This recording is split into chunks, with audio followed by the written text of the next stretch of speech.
Hello दोस्तों, आप सभी का बहुत बहुत स्वागत करते हैं अपने YouTube channel Krishna study centre में। आज यहाँ पे जो है सो हम लोग चैप्टर नंबर 4 करने वाले हैं। और जैसा कि आपको मालूम है कि लास्ट के वीडियो में हम लोगों ने चैप्टर नंबर 4 का जो इंट्रो क्लास है उसको जो है सो किया था। और वहाँ पे हम लोगों ने ये भी देखा था कि कौन कौन सा जो इम्पोर्टेंट क्वेश्चंस है चैप्टर नंबर 4 से। टोटल वहाँ पे 15 क्वेश्चन हमने आपको सेलेक्ट करके और एक एक करके आपको सारे क्वेश्चंस को हमने समझाया था, ठीक है।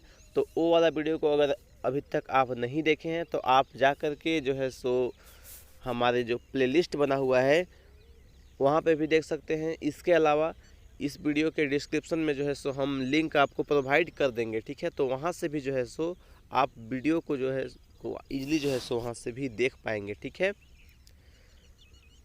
तो चलिए आज के वीडियो को जो है सो हम आगे बढ़ाते हैं और आज हम लोग क्या पढ़ने वाले हैं उसको जो है सो देखते हैं। सबसे पहले हम बात करेंगे आज कि वैश्वीकरण, ठीक है। वैश्वीकरण को समझेंगे।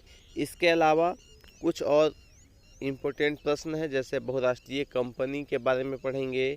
और कुछ और यहाँ पे जो है सो आपको पूछा गया है कैसे जो है सो बहुराष्ट्रीय कंपनियाँ अपने जो है सो कार्य पर कैसे नियंत्रण करती है, इन सभी चीज़ों को देखेंगे। और इसके अलावा एक और बहुत ही जो इम्पोर्टेंट प्रश्न है और इम्पोर्टेंट पॉइंट है उदारीकरण, ठीक है। उदारीकरण को समझेंगे और उदारीकरण से जो है सो क्या क्या फ़ायदा होता है किसी भी देश को या फिर अन्य देश को, क्या फ़ायदा है, इन सभी बातों पे जो है सो चर्चा आज हम लोग करने वाले हैं। तो चलिए आज के इस वीडियो को जो है सो हम आगे बढ़ाते हैं। उससे पहले आप सभी से एक अनुरोध करना चाहेंगे कि अगर अभी तक आप हमारे YouTube चैनल को सब्सक्राइब करके हमारे साथ नहीं जुड़े हुए हैं तो आप इसको सब्सक्राइब अवश्य कीजिए और हमारे साथ जो है सो अवश्य जुड़ें। अगर आप जैक बोर्ड का तैयारी कर रहे हैं, क्लास 10th का जो है सो आपको एग्ज़ाम देना है, आने वाले जो 2021 में एग्ज़ाम होगा उसके लिए जो है सो हम इम्पोर्टेंट आपको जो है सो क्लासेज प्रोवाइड कर रहे हैं। तो इसके लिए आपको हमारे YouTube चैनल को सब्सक्राइब करना जो है सो बहुत ही आवश्यक है, आपके लिए जो है सो काफ़ी ज़्यादा फ़ायदेमंद भी है, ठीक है। तो चलिए आज का जो वीडियो है इसको हम लोग जो है सो आगे बढ़ाते हैं और चलते हैं प्रश्न संख्या 1 की तरफ। आज का जो पहला प्रश्न है वो आप लोगों के सामने यहाँ पे दिख रहा है। पूछा है वैश्वीकरण, ठीक है। वैश्वीकरण के बारे में पूछा गया है कि वैश्वीकरण से आप क्या समझते हैं, ठीक है। यही चीज़ जो है सो सिंपल आपको पूछा गया है। वैश्वीकरण को यहाँ पे समझा देना है कि वैश्वीकरण क्या होता है, ठीक है। तो वैश्वीकरण का अर्थ होता है कि हमारे अर्थव्यवस्था की अन्य अर्थव्यवस्था, ठीक है। मतलब की बात करें तो इसका सीधा सीधा मतलब होता है कि जो हमारे देश की अर्थव्यवस्था है, ठीक है, और संसार की जो अन्य अर्थव्यवस्था है, जैसे कि हमारे भारत की अर्थव्यवस्था, अन्य देश जैसे अमेरिका की अर्थव्यवस्था, चीन की अर्थव्यवस्था, तो अन्य जो देश हैं, अन्य जो संसार की जो अर्थव्यवस्था है, और इसे जो है सो विदेशी व्यापार एवं विदेशी निवेश द्वारा जोड़ना, ठीक है। तो ये दोनों जो अर्थव्यवस्था है इसको जो है सो विदेशी निवेश और विदेशी व्यापार के माध्यम से जो है सो दो अर्थव्यवस्था को जोड़ना ही जो है सो कहलाता है वैश्वीकरण, ठीक है। तो ये बहुत ही सिंपल है वैश्वीकरण। आई होप ये चीज़ आपको पूरा अच्छे तरह से समझ में आ गया होगा कि वैश्वीकरण का सिंपल मतलब जो है सो क्या होता है, ठीक है। दो अर्थव्यवस्था को आपस में जोड़ना। कैसे जोड़ना? तो विदेशी व्यापार और विदेशी निवेश के द्वारा जोड़ना ही जो है सो क्या कहलाता है, वैश्वीकरण कहलाता है, ठीक है। तो ये चीज़ आपको समझ में आ गया होगा, ठीक है। इस कार्य में बहुराष्ट्रीय कंपनियां बड़ी महत्वपूर्ण भूमिका निभाती है। और ये कार्य में जो है सो जो बहुराष्ट्रीय कंपनियां होती है, बहुराष्ट्रीय कंपनी क्या होता है? अब बहुराष्ट्रीय कंपनी वैसे कंपनी जिसका जो है सो एक से अधिक देशों में क्या होता है, उनका इकाई जो है सो स्थापित होता है, ठीक है। तो वैसे कंपनी को हम लोग कहते हैं बहुराष्ट्रीय कंपनियां, ठीक है। तो ऐसे जो है सो हम बहुराष्ट्रीय कंपनी को परिभाषित जो है सो कर सकते हैं, ठीक है।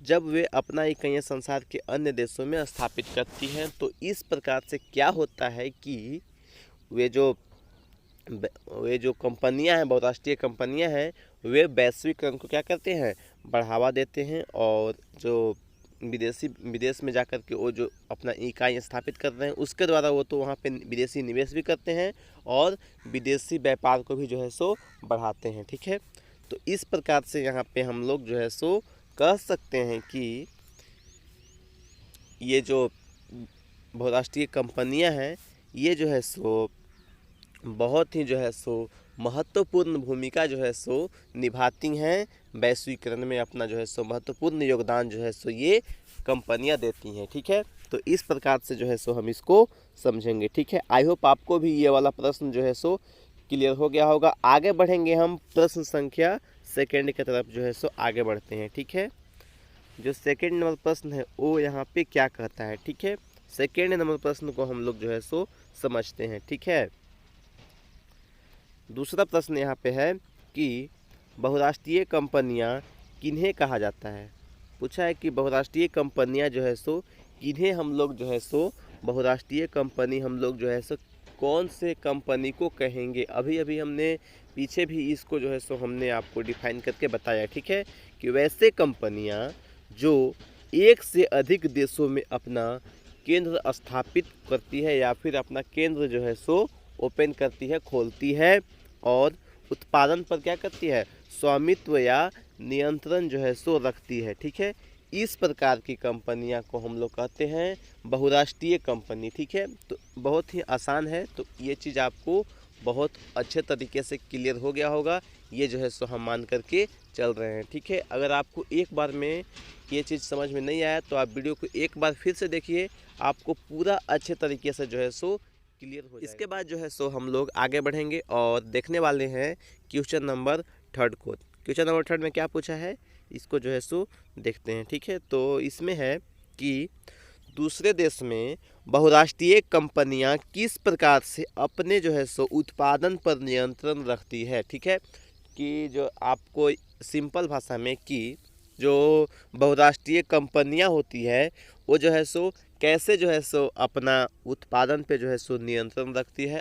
अन्य जो कंट्री है या फिर अन्य जो देश है वहाँ पे अगर वो एक नया इकाई स्थापित करती है तो उसके उत्पादन पे जो है सो वो कैसे नियंत्रण रखती है, यही चीज़ को जो है सो पूछा गया है ये वाला प्रश्न में। ठीक है, तो इसके कुछ इम्पोर्टेंट पॉइंट्स है जो कि अभी हम आपके सामने डिस्कस करने वाले हैं। ठीक है, तो सबसे पहला यहाँ पे जो पॉइंट है वो है कि ये देखिए यहाँ पे सबसे पहला पॉइंट। ठीक है, क्या चीज़ पहला में इम्पोर्टेंट है, पहला हो जाएगा आपका कि वे ऐसे स्थान पर अपना उत्पादन केंद्र स्थापित करती है जहाँ पे क्या हो, बाजार की सुविधा हो। सबसे पहला चीज़। ठीक है, हम लोग यहाँ पे पॉइंट वाइज यहाँ पे चर्चा करेंगे और बिल्कुल अच्छे तरीके से समझते हुए चलेंगे। ठीक है, सबसे पहले वे क्या करेंगी कि ऐसे स्थान का चुनाव करेंगी जहाँ पे क्या हो, उत्पादन केंद्र मतलब कि वहाँ पे ऐसे जगह पे अपना केंद्र स्थापित करेगी जहाँ पे क्या हो,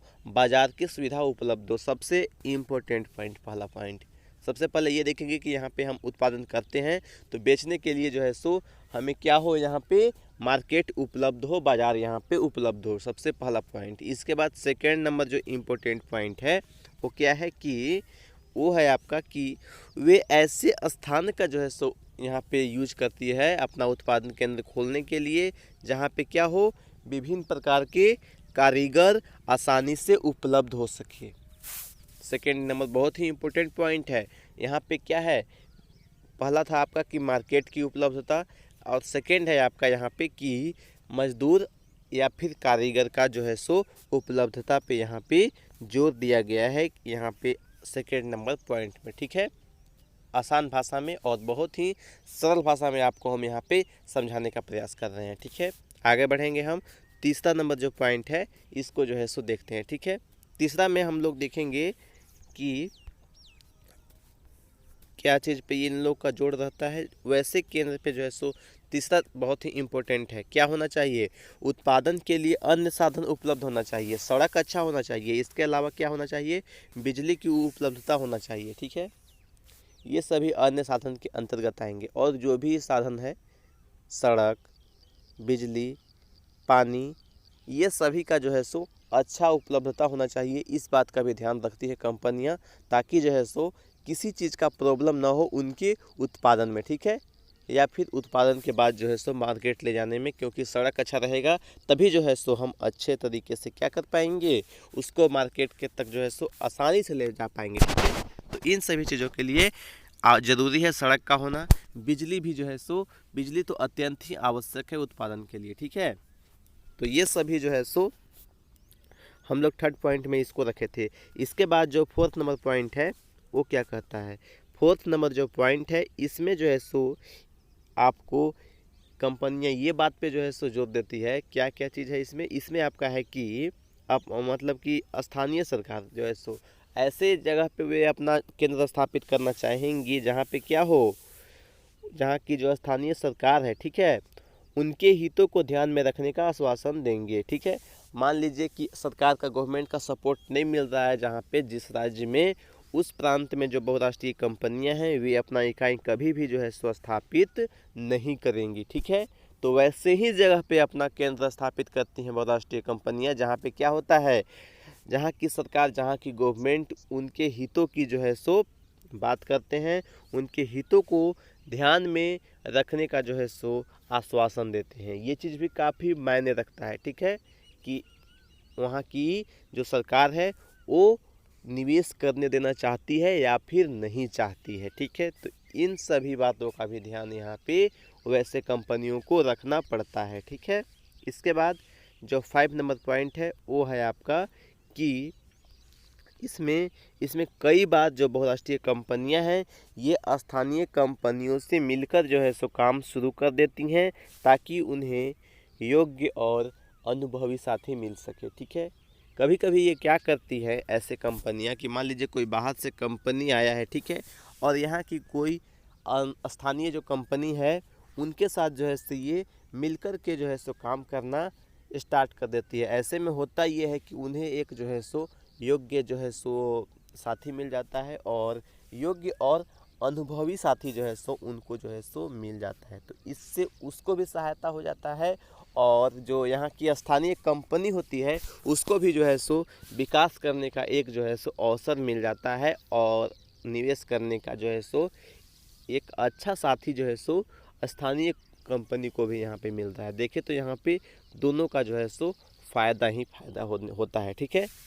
इसके बाद जो अगला पॉइंट है, 6 नंबर पॉइंट है, इसमें कहा गया है कि जो बहुराष्ट्रीय कंपनी है ये स्थानीय जो कंपनी है इसको खरीद लेती है ताकि काम को बढ़ावा देने में आसानी हो। कई बार क्या होता है कि जो स्थानीय कंपनी होता है उसको अच्छे दाम में, अच्छे रेट दे करके, अच्छा दाम उसका दे करके, अच्छे कीमत में जो है सो बहुराष्ट्रीय कंपनी जो होता है वो स्थानीय कंपनी को क्या कर लेता है, खरीद लेता है, ताकि जो है सो क्या हो सके, वो अपने काम को बढ़ावा देने में जो है सो उसको आसानी हो सके। इसके लिए जो है सो कभी कभी ऐसा कदम भी बहुराष्ट्रीय कंपनियां जो है सो उठाती हैं, ठीक है। इसके बाद 7 नंबर पॉइंट है, ये है आपका कि कई बार बहुराष्ट्रीय कंपनियां किसी भी वस्तु के निर्माण में विभिन्न कल पुर्जे स्थानीय औद्योगिक से तैयार करवा लेती है। कई बार होता यह है कि बहुत सारे जो बहुराष्ट्रीय कंपनियां होती है वे किसी भी वस्तु के निर्माण में जो विभिन्न कल पुर्जे हैं और ये सभी क्या करेंगे, स्थानीय उद्योग को ये कार्य दे देंगे, ठीक है, और उनसे जो है सो ये करवा लेती हैं, और उन्हें जोड़कर मोटर गाड़ी अगर बनाना है तो तैयार करने का काम जो है सो स्वयं संभाल लेती है। पार्ट बाय पार्ट बनवा लेंगे, ठीक है। मान लीजिए एक पार्ट यहाँ बनवा लिए, ठीक है, सेकेंड पार्ट किसी और जो है सो जो वहाँ के स्थानीय कंपनी है उससे बनवा लिए, और उसके बाद सभी जगह से लेकर के, और जो उसको जो है सो जोड़ने का काम है, जैसे मोटर गाड़ी ही है उसका जो है सो चक्का कहीं और से बनवा लेते हैं, ठीक है, उसका जो है सो हम लोग जो है उसका इंजन कहीं और से बनवा लेते हैं। इसके अलावा और जो अलग अलग पार्ट्स है उसको अलग अलग जगह से, अलग अलग कंपनी के माध्यम से जो है सो बहुराष्ट्रीय कंपनियां वहाँ की जो स्थानीय कंपनी है उसकी सहायता से वे जो है सो बनवा लेंगी, ठीक है, और उसको जो है सो जोड़ने का काम जो है सो स्वयं वो करने लगती हैं, और इस प्रकार से जो है सो वो जल्दी जो है सो बहुत अपना उत्पादन को बढ़ा लेती है, ठीक है। इस तरह से जो है सो बहुराष्ट्रीय कंपनियां जो है सो अपना नियंत्रण स्थापित करती है। ये कुछ इंपॉर्टेंट पॉइंट्स था, आपको ध्यान में रखना है सभी पॉइंट्स, ठीक है। कम से कम आपको यहाँ पे 5 से 6 पॉइंट ये प्रश्न आता है तो लिखना अनिवार्य होगा, ताकि जो है सो अच्छे तरीके से आप लोग इसको डिफाइन कर पाएँ, ठीक है। आई होप आपको ये प्रश्न क्लियर होगा। आगे बढ़ेंगे। नेक्स्ट जो प्रश्न है प्रश्न संख्या 4, इसको जो है सो देखते हैं। प्रश्न संख्या 4 है आपका कि भारतीय सरकार द्वारा अपनाए गए उदारीकरण के विभिन्न उपायों का वर्णन करें। जो भारतीय सरकार है इसके द्वारा अपनाए गए उदारीकरण के विभिन्न उपाय का जो है सो वर्णन करना है। अब हम लोग चर्चा करेंगे कि कौन कौन सा उपाय है, इन सभी चीज़ों पे जो है सो चर्चा करेंगी कि जो भारतीय गवर्नमेंट है, भारतीय सरकार है, इसके द्वारा कौन कौन से जो है सो उदारीकरण के जो है सो उपाय जो है सो किए गए हैं, इन सभी चीज़ों पे चर्चा करना है ये वाला प्रश्न में। आगे बढ़ते हैं और हम लोग आज का जो ये चर्चा है इसको जो है सो स्टार्ट करते हैं, ठीक है। इसको भी जो है सो पॉइंट के माध्यम से समझना है। इसके पहले जैसे थोड़ा सा हम इसको ये ऊपर वाला को समझ लेते हैं, ठीक है। व्यापार, निवेश और उद्योग के प्रति, ठीक है, व्यापार, निवेश और उद्योग के प्रति उदार नीति ही अपनाना क्या कहलाता है? उदारीकरण कहलाता है, ठीक है। व्यापार, निवेश और उद्योग के प्रति उदार नीति अपनाना ही क्या कहलाता है? उदारीकरण कहलाता है, ठीक है। बहुत ही आसान और बहुत ही सरल भाषा में हमने आपको इसका जो है सो परिभाषा बता दिया है, ठीक है। आगे भारत का उदाहरण देकर हम स्पष्ट करने का प्रयास करेंगे कि उदारीकरण की नीतियाँ कैसे जो है वैश्वीकरण को सहायता पहुंचाती है, ठीक है।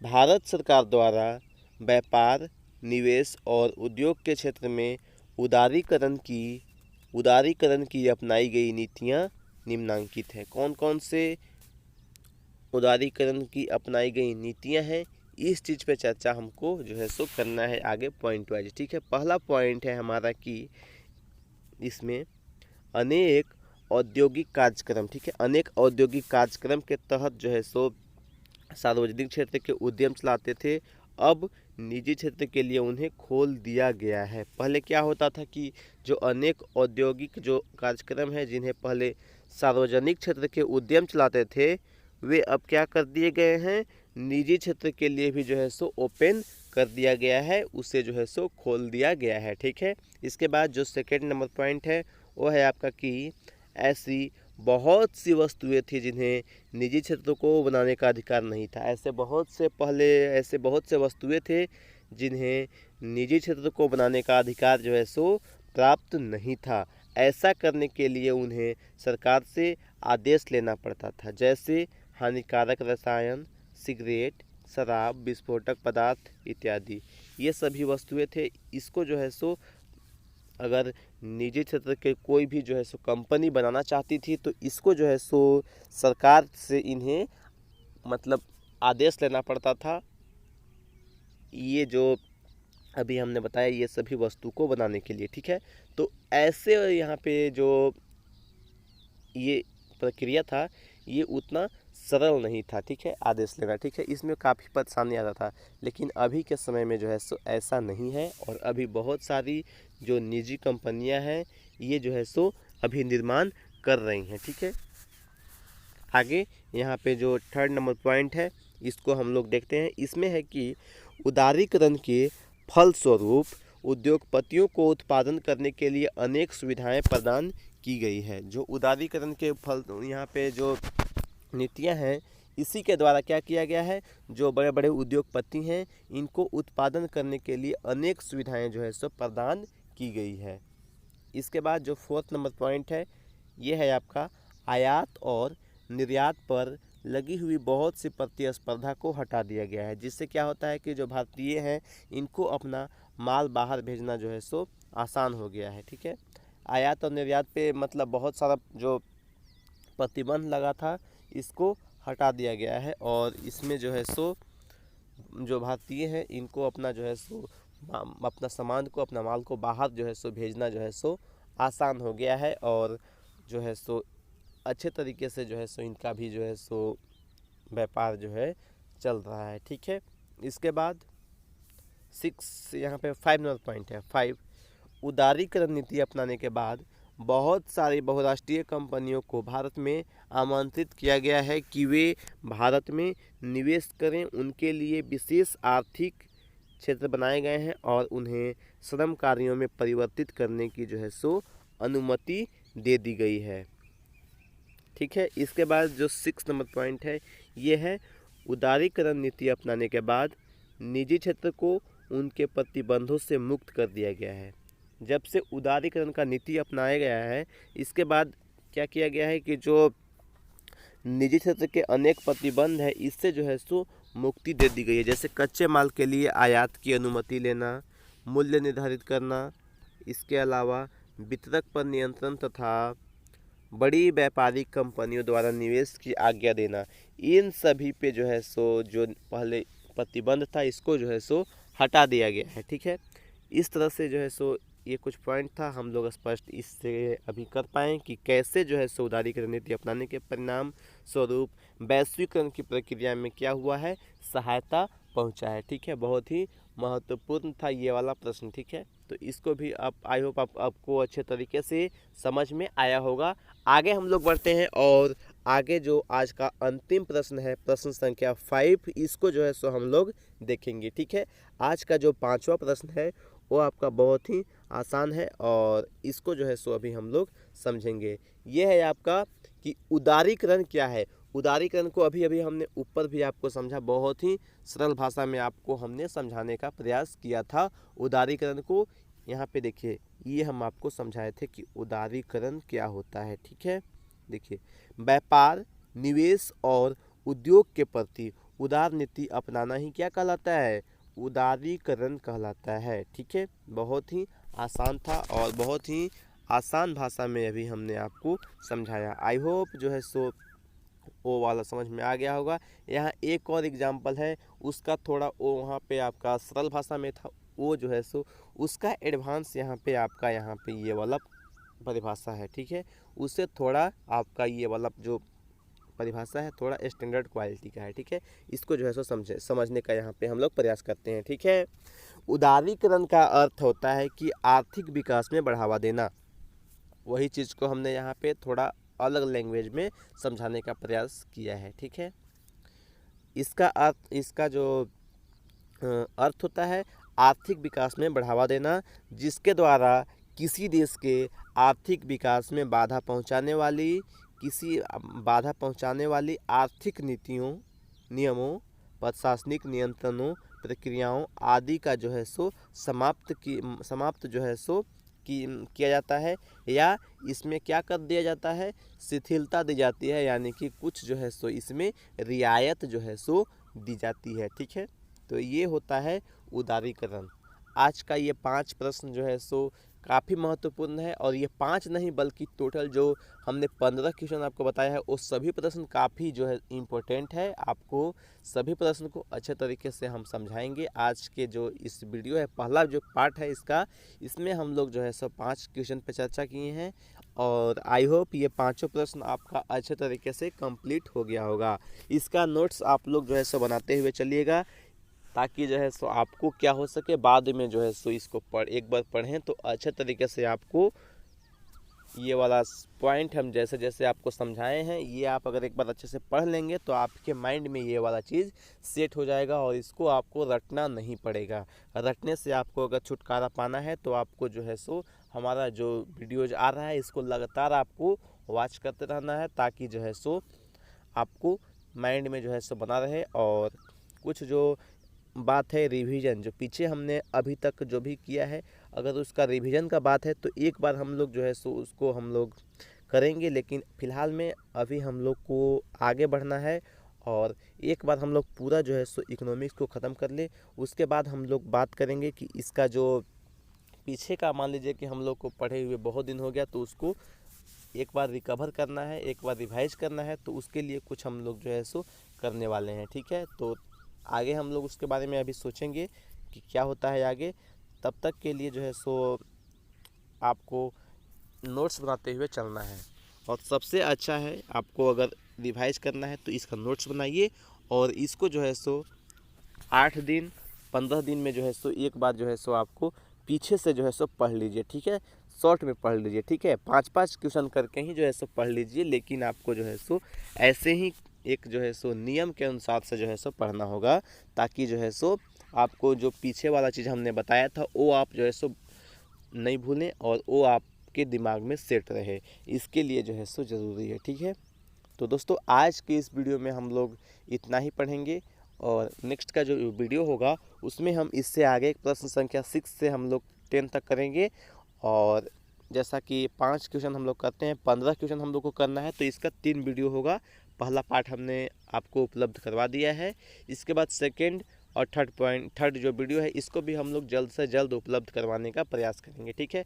अभी यहाँ पे कुछ समस्या है हमारे साथ, इसीलिए रेगुलर हम आप लोग के सामने उपस्थित नहीं हो पा रहे हैं। फिर भी आप लोग को जो है सो हम आपको वीडियोज आपको प्रोवाइड करेंगे, 1-2 दिन गैप करके ही प्रोवाइड करें, लेकिन आपको वीडियो जो है सो कंटिन्यूसली जो है सो प्रोवाइड हम करते रहेंगे, ठीक है। तो चैनल के साथ बने रहिए, सब्सक्राइब करके वीडियो को लाइक करते रहिए और शेयर अवश्य कीजिएगा। थैंक यू दोस्तों, वीडियो देखने के लिए आपका बहुत बहुत धन्यवाद। आपका दिन शुभ हो। जय हिंद, जय भारत।